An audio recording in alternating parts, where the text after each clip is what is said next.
Hello दोस्तों, मैं अनामिका सिंह स्वागत करती हूँ आप सबका आपके यूट्यूब चैनल नॉलेज कॉर्नर में। फ्रेंड्स, आज का हमारा टॉपिक है मैमल्स। आज हम कॉर्डेटा में जो फाइलम कॉर्डेटा है उसमें मैमल्स टॉपिक को पढ़ेंगे। अभी तक हम लोगों ने नॉन कॉर्डेटा और कॉर्डेटा के सभी फाइलम डिस्कस कर लिए हैं। आज लास्ट है कॉर्डेटा, तो आप चैनल को सब्सक्राइब कर लीजिए, वीडियो को लाइक कर दीजिए और साथ ही साथ इसको शेयर करिए। देखते हैं अपना पहला प्रश्न। पहला ही क्वेश्चन जो आपके सामने है वो आरपीएससी टीजीटी 2018 में पूछा गया प्रश्न है। इससे आप अंदाज़ा लगा सकते हैं कि जो हम आपके साथ क्वेश्चन डिस्कस कर रहे हैं वो कितने इंपॉर्टेंट है। ये प्रीवियस ईयर क्वेश्चन है जो किसी न किसी टीजीटी, पीजीटी या स्टेट पीसीएस में पूछे गए हैं। आपको पता है प्रीवियस ईयर हमारे लिए कितने इंपॉर्टेंट होते हैं। तो समय को न वेस्ट करते हुए चलिए बढ़ते हैं अपना पहला क्वेश्चन। पहला क्वेश्चन है, निम्नलिखित में से कौन सा खरहे में अनुपस्थित होता है। Which of the following is not absent in rabbit। यानी कि यहाँ पे आपको देखना है अनुपस्थित नहीं होता है, अनुपस्थित नहीं होता है यानी कि कौन सा पाया जाता है। देखिए, अनुपस्थित और नहीं दोनों ही दिया है, इसको ध्यान देना है। उपस्थित नहीं दिया हुआ है, absent in rabbit दिया हुआ है, not absent in rabbit। ठीक, right systemic arch, renal portal, canine teeth या लेफ्ट सिस्टेमिक आर्च। मतलब यहाँ पे जो सीधा सा पूछा गया है कि इनमें से कौन सा खरहे में अनुपस्थित है, कौन सा नॉट एब्सेंट है, कौन सा अनुपस्थित नहीं है। तो मतलब कौन कौन सा उपस्थित है वो बताना है। ठीक है, तो आपका जो राइट सिस्टेमिक आर्च है ये अनुपस्थित है, ये अनुपस्थित है, ये अनुपस्थित है और ये अनुपस्थित नहीं है। यानी कि खरहे में लेफ्ट महाधमनी चाप, लेफ्ट सिस्टेमिक आर्च प्रेजेंट होता है। ठीक, ऑप्शन डी इसका सही जवाब हो जाएगा। नेक्स्ट क्वेश्चन है, निम्नलिखित में से कौन सी ग्रंथि खरहे के नेत्रों से संबंधित नहीं है। Which of the following glands are not associated with rabbit eyes। कौन सी ऐसी ग्लैंड है जो रैबिट आइज से संबंधित नहीं है। क्या वो मेओमियल ग्लैंड है, कपूर ग्लैंड है, लैक्रिमल ग्लैंड है या हार्डेरियन ग्लैंड है। तो इसका जो सही जवाब है वो होगा कॉपर ग्लैंड या कपूर ग्लैंड। कॉपर ग्लैंड कहा जाता है इसको। कॉपर ग्लैंड जो होता है ये खरहे की आंख में यानी कि रैबिट के आइज से संबंधित नहीं है।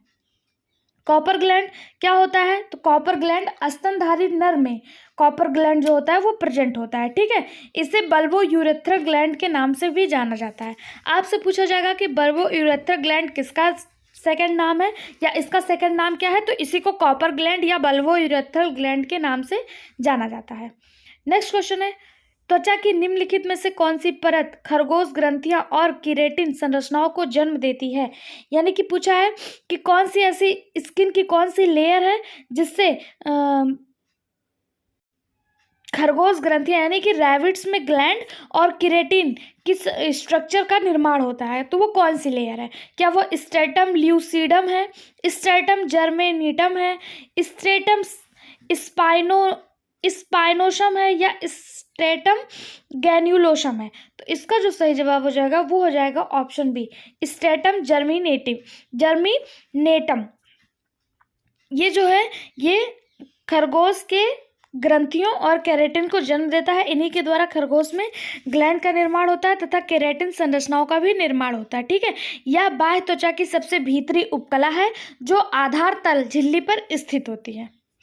नेक्स्ट क्वेश्चन है, निम्नलिखित जंतुओं में से कौन सा विषैला होता है। यानी कि आपको यहाँ पे 4 ऑप्शन दिए हुए हैं और इसमें से बताना है कौन सा पॉइजनस है, कौन सा एनिमल पॉइजनस है।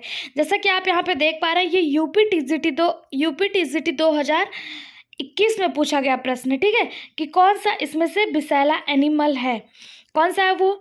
हेमिडेटिकलस है, यूरोमेस्टिकस है, नर और निर्थोरिंकस है या फिर कैमलियन है। तो इसका जो सही जवाब हो जाएगा वो हो जाएगा नर ऑर्थोरिंकस। नर ऑर्थोरिंकस ऑप्शन सी इसका सही जवाब हो जाएगा। इसी मेल ऑर्थोरिंकस को ही आप प्लेटिपस के नाम से जानते हैं। क्या, प्लेटिपस। मेल ऑर्थोरिंकस का सेकंड नाम ही प्लेटिपस है। आप लोगों ने मेल ऑर्थोरिंकस तो नहीं लेकिन प्लेटिपस को सुना होगा, क्योंकि प्लेटिपस एक स्तनधारी है। वो भी एक ऐसा स्तनधारी है जो बच्चों को जन्म ना देकर ये अंडों को जन्म देता है, अंडे को जन्म देता है। ठीक है, लेकिन फिर भी इसमें मेमरी ग्लैंड प्रेजेंट होती हैं, स्तन ग्रंथियां प्रेजेंट होती हैं, जिसके कारण इसको स्तनधारी में रखा जाता है। तो ऑप्शन सी इसका सही जवाब हो जाएगा, प्लेटिपस। ये एक विषैला एनिमल है। ठीक, नेक्स्ट क्वेश्चन है, कुछ जीव तापमानों में व्यापक परास यानी चरम सहन कर सकते हैं और खूब बढ़ते हैं, ऐसे जीव को क्या कहा जाता है? स्ट्रेटोथर्मल, होम्योथर्मल, पॉलिकोथर्मल या फिर यूरेथ्रोथर्मल। तो आपको बता दें, ऐसे एनिमल जो बहुत अधिक टेम्परेचर को सहन कर सकते हैं और टेम्परेचर अधिक होने से उनकी जो वृद्धि है, जनसंख्या वृद्धि है, वो बहुत तीव्र होती रहती है, ऐसे एनिमल को यूरेथ्रोथर्मल कहा जाता है। क्या कहा जाता है? यूरेथ्रोथर्मल कहा जाता है। ऑप्शन डी इसका सही जवाब हो जाएगा। नेक्स्ट क्वेश्चन है, किसको सरीसृप नुमा स्तनी कहते हैं? Which is called as reptile like mammals। कौन सा है वो? Silky anteater, giant anteater, spiny anteater या इनमें से सभी। तो इसका जो सही जवाब है वो होगा spiny anteater. Spiny anteater को ही सरीसृप नुमा स्तनी यानी कि रेप्टाइल लाइक मैमल कहा जाता है। जो सूली चींटीखोर होता है जिसे स्पाइनी एंट ईटर कहते हैं, इसी को रेप्टाइल्स लाइक मैमल्स कहा जाता है। ठीक है, इकाइडना जो एनिमल्स इकाइडना है, इसी को स्पाइनी एंट ईटर भी कहा जाता है। इसका सेकंड नाम जो है वो है इकाइडना। इकाइडना आप लोग जानते होंगे, इसी को स्पाइनी एंट ईटर भी कहा जाता है। ये सरीसृप की तरह अंडे देता है और स्तनधारी की तरह बच्चे को दूध पिलाता है, इसलिए इसे सरीसृप नुमा स्तनी कहा जाता है। ठीक, नेक्स्ट क्वेश्चन है, बक्कल डायवर्टिकुलम तथा प्रोविसिस ग्लैंड पाए जाते हैं। बक्कल डायवर्टिकुलम और प्रोविसिस ग्लैंड किसमें पाए जाते हैं? आरपीएससी स्कूल लेक्चरर 2011 में पूछा गया प्रश्न है। बक्कल डायवर्टिकुलम तथा प्रोविसिस इज प्रेजेंट इन हर्डमानिया, एम्फिओक्सिस, ब्लैनोग्लासेस या एलिफेंट। तो इसका जो सही जवाब हो जाएगा वो होगा ब्लैनोग्लासेस। बक्कल डायवर्टिकुलम और प्रोविसिस ग्लैंड जो है ये ब्लैनोग्लासेस में पाया जाता है। किसमें? ब्लैनोग्लासेस में पाया जाता है। ब्लैनोग्लासेस क्या है? तो ब्लैनोग्लासेस हेमिकॉर्डेट है, ये हेमिकॉर्डेटा के अंतर्गत आता है और इसमें बक्कल डायवर्टिकुलम और प्रोविसिस ग्लैंड जो होता है वो प्रेजेंट होता है। इसका जो उत्सर्जी आर्गन होता है ब्लैनोग्लासेस का, इसका जो स्क्रेटरी आर्गन होता है उसे ग्लोम्यूरस कहते हैं, ग्लोम्यूरुलस कहते हैं, जिसे प्रोविसिस ग्लैंड के नाम से भी जाना जाता है। इसका जो यही प्रोविसिस ग्लैंड है ये इसका उत्सर्जी आर्गन है यानी कि स्क्रेटरी आर्गन है और इसी को ग्लोमेरुलस के नाम से भी जाना जाता है। तो इसका सही जवाब हो जाएगा ऑप्शन सी, ब्लैनोग्लासेस। यहाँ पे ब्लैनोग्लासेस का आपको चित्र दिखाया गया है, ये ब्लैनोग्लासेस है। ठीक है, नेक्स्ट क्वेश्चन है, retrogressive Metamorphosis is found in. Retrogressive Metamorphosis किसमें पाया जाता है? एम्फीबियंस में, यूरोकॉर्डेट्स में, आर्थ्रोपोड में या हेमिकॉर्ड में। तो आपको बता दें, जो अगर आपको मेटामॉर्फोसिस पूछता तब आप एम्फीबियंस मार करके आते, लेकिन यहाँ पे रेट्रोग्रेसिव मेटामॉर्फोसिस पूछा है तो यूरोकॉर्डेटा इसका सही जवाब हो जाएगा। किसमें? यूरोकॉर्डेटा। यूरोकॉर्डेटा में प्रतिगामी कायांतरण यानी कि रेट्रोग्रेसिव मेटामॉर्फोसिस पाया जाता है। रेट्रोग्रेसिव मेटामॉर्फोसिस क्या होता है? डिजनरेटिव चेंज यानी कि जो ऑर्गन डिजनरेट हो गए हैं उनको पुनः से प्रतिस्थापित करना ही रेट्रोग्रेसिव मेटामॉर्फोसिस होता है। इसका जो लार्वा होता है ये गतिहीन वयस्क में बदल जाता है। ठीक, नेक्स्ट क्वेश्चन है, खरगोश का दंत्र सूत्र है यानी dental formula of rabbit, Bihar TGT 2019 में पूछा गया प्रश्न और वेरी इंपॉर्टेंट क्वेश्चन, इसको मार्क कर लीजिएगा। यहाँ से आपको क्वेश्चन हो सकता है इस बार देखने को मिल जाए। खरगोश का दंत्र सूत्र, खरगोश का जो दंत सूत्र डेंटल फॉर्मूला होता है वो होता है 20-33/10-23 या फिर कहें 2033/1023, 20-33/1023 यानी कि ऑप्शन सी इसका सही जवाब हो जाएगा। कुछ और डेंटल फॉर्मूला हम लोग देख लेते हैं, जैसे कि यहाँ पे आप देख पा रहे हैं मनुष्य में बच्चे का यानी कि ह्यूमन हो लेकिन वो चाइल्ड हो, उसमें कितने दांतों की संख्या कितनी होती है? 20 होती है। ठीक है, बच्चों में दांतों की संख्या कितनी होती है? 20 होती है। और उनका डेंटल फॉर्मूला क्या होता है? 2102/2102। यहाँ 21 क्या है? Incisor, canine, premolar, pre molar जो होता है वो बच्चों में एब्सेंट होता है, और मोलर जो होता है, मोलर में भी 2 ही मोलर पाए जाते हैं, थर्ड मोलर जो होता है वो बच्चों में एब्सेंट होता है। प्री मोलर पूरी तरह से एब्सेंट होता है, और थर्ड मोलर जो होता है उसमें मोलर में थर्ड मोलर एब्सेंट होता है, केवल 1 मोलर पाया जाता है बच्चों में, दांतों में। बच्चों के जो दांतों की संख्या होती है वो 20 होती है। फिर वहीं पे बात करें वयस्क मनुष्य की, तो इसमें 32 दांत होते हैं। 32 दांत, इसका फॉर्मूला क्या होता है, 21-23/21-23। ये आप इंपॉर्टेंट मार्क कर लीजिएगा। साथ ही साथ खरगोश और चूहा को भी एक बार आप देख लीजिएगा। खरगोश का 20-33/10-23। वहीं चूहे की बात करें 1003/1003। खरगोश में पाए जाने वाले टोटल दांतों की संख्या 28 होती है, और चूहे में 16 दांत पाए जाते हैं। ठीक, नेक्स्ट क्वेश्चन देखते हैं। यूरेथ्रियन मैमल्स आर, यूरेथ्रियन स्तनधारी जंतु होते हैं अंडे देने वाले, बच्चे देने वाले, अंडा और बच्चा दोनों देने वाले, यानी कि ओवी वीवी पैरस। तो इसका सही जवाब हो जाएगा, जो यूरेथ्रियन होते हैं वो बच्चे को जन्म देने वाले होते हैं, बीवी पैरस होते हैं। ठीक है, जरायु जिन्हें कहा जाता है, वो बच्चे को जन्म देने वाले एनिमल होते हैं। ठीक है, इसमें पूर्ण विकसित तथा बुद्धिमान बच्चे का जन्म होता है, जैसे कि डॉल्फिन, छछूंदर, रैबिट, मनुष्य, बंदर, ये सब यूरेथ्रियन के अंतर्गत आते हैं। यूरेथ्रियन में डेवलप्ड बच्चे का जन्म होता है। ठीक है, नेक्स्ट क्वेश्चन है, साग्रीन एक व्यावसायिक उत्पाद है। Shagreen is a commercial product of, पंख का, शार्क की त्वचा का, मछली के ब्लैडर का, या फिर फ्रॉग के स्किन का। तो जो साग्रीन है वो शार्क की स्किन का, यानी कि शार्क की त्वचा, जो शार्क फिश होती है उसकी त्वचा का एक उत्पाद, एक कॉमर्शियल प्रोडक्ट है। शार्क में जो पाए जाने वाली त्वचा होती है वो खुरदुरी होती है, उसके त्वचा पे दाने दाने नुमा खुरदुरापन होता है, ऐसे पॉइंट पॉइंट दाने पाए जाते हैं चमड़े पे उसके, जो ऐतिहासिक रूप से मतलब जो इसको कॉमर्शियल बनाती है, इससे बहुत सी चीज़ों का निर्माण होता है। तो ये एक व्यावसायिक उत्पाद के रूप में कार्य में किया जाता है। तथा साथ ही साथ शार्क के साथ घोड़े की त्वचा, शार्क की त्वचा, रे एक मछली होती है रे, उसकी त्वचा, इन सब का भी यूज व्यावसायिक उत्पाद के रूप में किया जाता है। तो इसका सही जवाब हो जाएगा ऑप्शन बी, शार्क की स्किन। ठीक है, नेक्स्ट क्वेश्चन है, फिक्सेशन पैपिला किसमें पाया जाता है। फिक्सेशन पैपिला किसमें पाया जाता है, यानी कि यहाँ पे आपको 4 लार्वा के नाम दिया है और पूछा है कि किस लार्वा में फिक्सेशन पैपिला पाया जाता है। टर्नोरिया लार्वा, ट्रोकोफोर लार्वा, ग्लाचिडियम लार्वा, या एसिडियन लार्वा। तो इसका जो सही जवाब हो जाएगा वो हो जाएगा एसिडियन लार्वा। एसिडियन लार्वा जो सी स्क्वाइड में पाया जाता है, इसमें फिक्सेशन पैपिला पाया जाता है। वहीं पे बात करें टर्नेरिया लार्वा किसका है, तो ये ब्लेनोग्लॉसिस का है। टर्नेरिया लार्वा ब्लेनोग्लॉसिस का है। ट्रोकोफोर लार्वा एनिलिड्स और मोलस्का में देखने को मिलता है।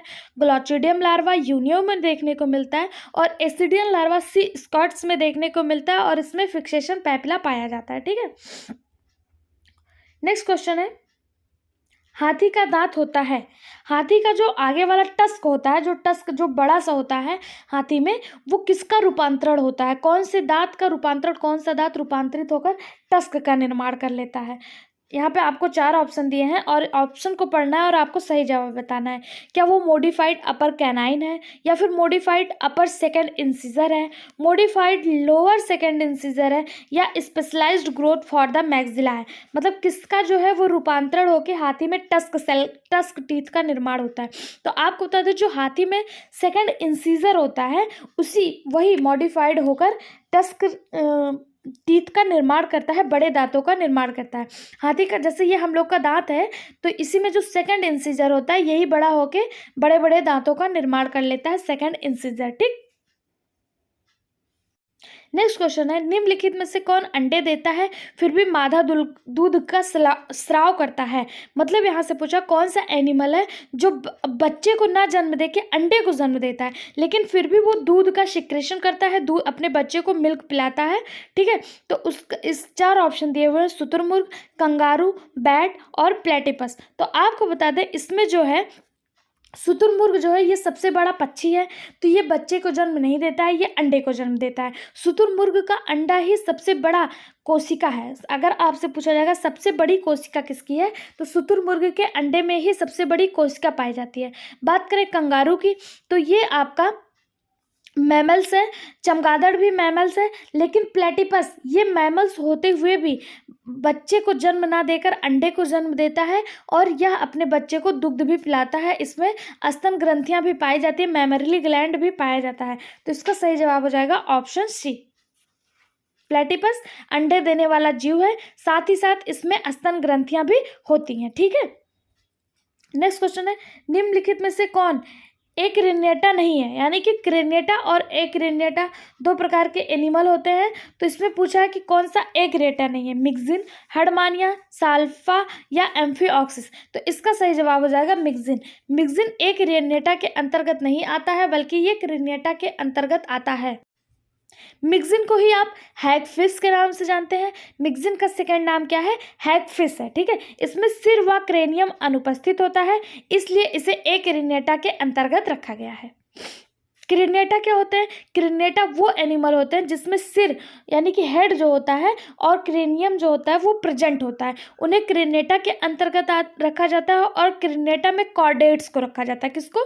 कॉर्डेट्स एनिमल, जो उच्च स्तरीय कॉर्डेट्स होते हैं उनको क्रेनिएटा के अंतर्गत रखा जाता है, क्योंकि उसमें पूर्ण हेड पाया जाता है।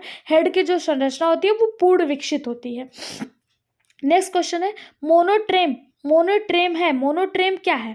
थैलीनुमा स्तनधारी, डिम्ब ग्रंथि सरीसृप, बीपी पैरस मछली या ओबी पैरस मैमल्स। मोनोट्रेम क्या है?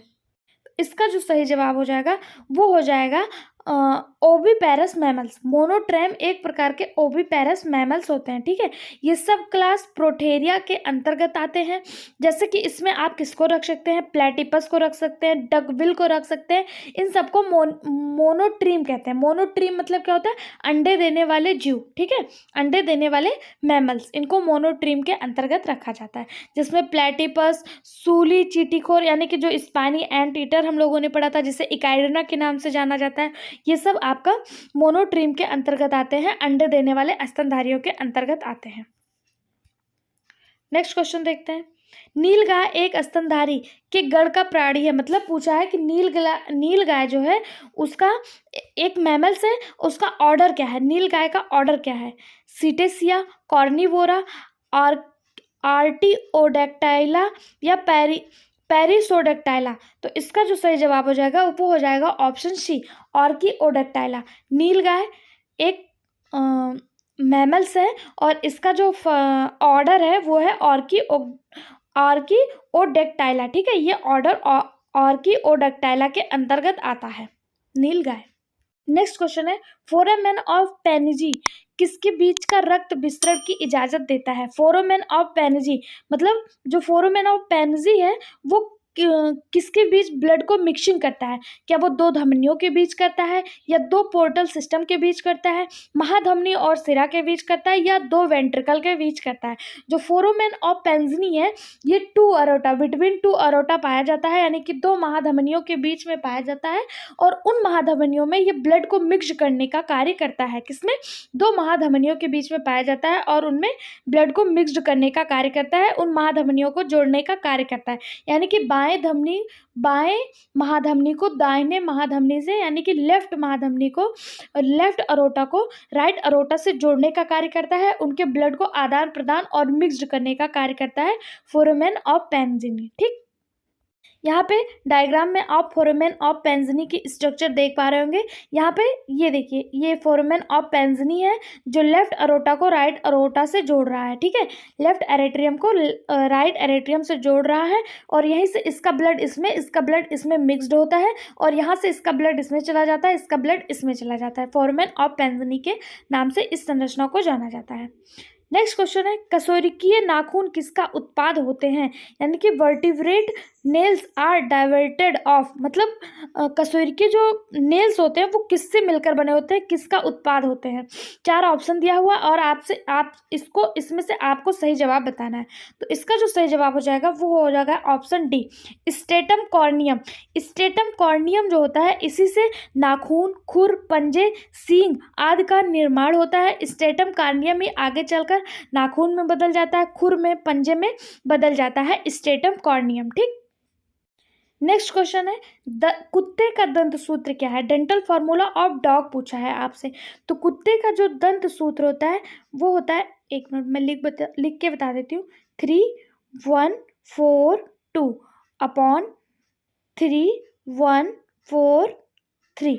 ये एक डॉग का डेंटल फॉर्मूला होता है 3142। तो आप देखिए यहाँ पे कहाँ पे आपको मिला देखने को मिलेगा 3142 और नीचे 3143। ये डॉग का डेंटल फॉर्मूला होता है, यानी कि ऑप्शन डी इसका सही जवाब हो जाएगा। जैसा कि यहाँ पे आप देख पा रहे हैं, ये ऊपरी जबड़े का है और ये निचली जबड़े का है। इंटू 2 क्यों किया गया है? क्योंकि आपको पता है कि जब दांतों की जो संख्या होती है, ये 4 भागों में जो डेंटल फॉर्मूला होता है वो एक साइड के दांतों को दिखाता है। इसी तरह इधर भी होता है, इसी तरह इधर भी होता है, इधर और इधर का दिखा दिया तो इसी तरह इधर भी होता है, इसीलिए इंटू 2 किया गया है। टोटल दांत जो होते हैं डॉग में वो 42 होते हैं। कितने होते हैं? 42 होते हैं। ठीक है, उनका डेंटल फॉर्मूला क्या होता है? 3142 अपॉन 3143, यानी कि 3142/3143 ये कुत्ते का डेंटल फॉर्मूला होता है। बात करें सबसे पहला, ये किसका है? तो ये कृंतक है, रत्नक है, प्रीमोलर है और मोलर है, यानी कि इंसिजर, कैनाइन, प्रीमोलर, मोलर, कृंतक, रत्नक, अग्रचवरडक, चवरडक। ठीक, टोटल संख्या 42 होती है। गाय का दंत सूत्र पूछा है, गाय का डेंटल फॉर्मूला क्या होता है? तो गाय के दांतों का जो डेंटल फॉर्मूला होता है वो होता है 0033 अपॉन 13 एक मिनट 0033 अपॉन 3133। ये काऊ का डेंटल फॉर्मूला होता है 0033 अपॉन 3133। ऑप्शन ए इसका सही जवाब हो जाएगा। आई होप सो आप लोग को वीडियो पसंद आया होगा। अगर वीडियो पसंद आया तो वीडियो को लाइक कर दीजिए, चैनल को सब्सक्राइब कर लीजिए, इसको ज़्यादा से ज़्यादा शेयर करिए। इसी तरह हिस्ट्री और ज्योग्राफी के भी प्रीवियस ईयर क्वेश्चन हमारे इसी चैनल पर करवाए जा रहे हैं, तो हमारे साथ जुड़ जाइए, चैनल को सब्सक्राइब करिए, ज़्यादा से ज़्यादा शेयर करिए। Thank you.